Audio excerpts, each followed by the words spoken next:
This is a rare moment, just uncovered the edifice, the part of the sculpture that everything stands upon. And it's the first time I've seen it myself, so I thought it would be a good idea just to do a little bit of filming, just to show you how the sculpture is coming together and what is actually involved in this stage of the project. We've moved into the big barn so that I've got plenty of headroom and can use the forklift truck to move the sculpture around. At the moment we can pick the sculpture up. I can use my sculpture's cage just here to be able to lift myself up and down and move around, rather than having to build scaffolding and move scaffolding all the time. It's a much, much quicker way of being able to get around the actual piece itself. And whilst it's all stripped off, I thought it'd be a good idea to show you the elements and the development of the actual clay work.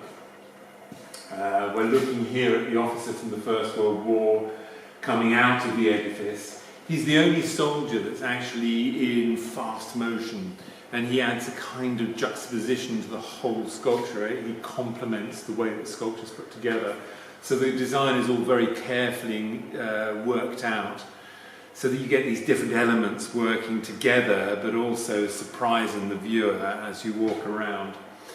You can see how I map the clay out, giving me perfect balance on the sculpture itself. These are what I call my design criteria lines, which give me a perfect balance on his chest muscles, so that I get very, very good proportion on the piece as I'm working, and I know that he is a perfectly proportioned human being as the clay work goes on.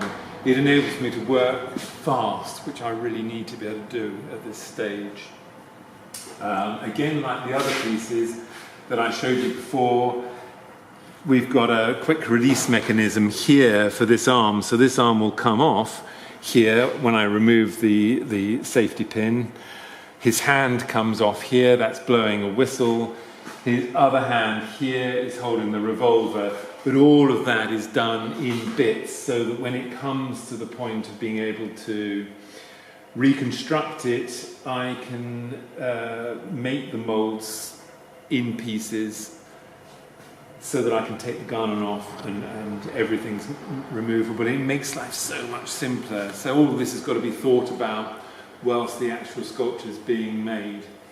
I'm just working on the head of Wellington at the moment, and it's interesting the different stages that it goes through. It's gone from this stage to this stage today, and I still haven't captured his likeness, but it's getting there. And I find that I need 3 strikes, really 3 goes, or 3 different stages within the sculpting process itself.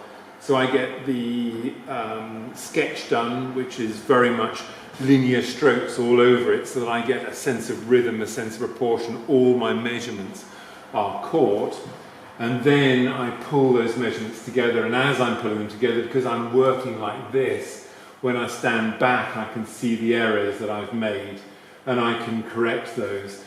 But I'll do that a day or so later when I can see it more clearly. The trouble with being that close to something is that you become blind to it, you can't see anymore.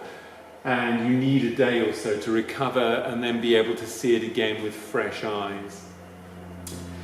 Here's Graydon, the rugby player. I've just hit him with a piece of wood, actually, which I was trying desperately not to do, whilst I was working on the piece above. And his portrait's more or less caught. I've just added a few little extra linear strokes onto his face, because from different angles I needed to clear up his portrait really, really well so that I can see him clearly. We've written Graydon on the rugby ball instead of Gilmore. Is it Gilbert. As a kind of added touch to that. And there's a little bit of work left here to do, left over from yesterday's work. I did this yesterday, and I deliberately want to keep this much more loose, so you get an impressionistic idea of movement, of blending him into the background, of creating something that has intrinsic interest but doesn't compete with the main part of the sculpture, which is the soldiers which are all cast and ready to go. You can see here the fixings for the soldiers already in place. Inside here is polystyrene and steel work that's all manoeuvrable, so I could, before I started the clay work, make sure that the juxtaposition of each soldier was perfect. And once that's achieved, this is then built. And I know that when I put the soldiers back on, here's the second soldier's steel work. I could stand on this myself easily and not rock the structure. Down here we've got the elephant, the Indian, a very important part of the colours and the badge. And you can see that this is done in relief. This is all sculpted. These are made from steel and body filler so that they're hard and sharp. You got this lovely contrast between the sculpted shapes and these more mechanical shapes that give it a real sense of contrast. This trunk comes off, these come out. Again, thinking about the mould so that the moulding is easy, this will all be welded back together. This moves around the flagpole and we find the family here holding the flagpole. This, on the maquette, this originally was Britannia, but she's now been replaced with a mother, her son and daughter here, the little daughter holding her teddy bear.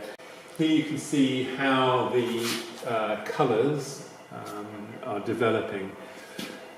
And you can see the big wadges of clay that have gone on, and they'll be cut back until they get finer and finer. You can see the finer elements here where the flag looks like it's just folding under its own weight. And onto this will be the design. So we're just making up all the lettering at the moment to be able to fit the lettering on here.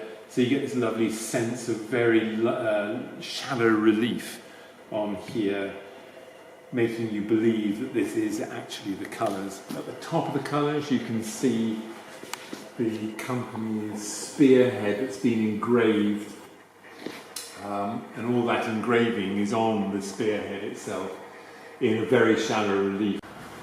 So not much to do, should be easy. Feeling slightly daunted at the moment, but it's all going very well, and we should be finished in the next 4 or 5 days, which is brilliant.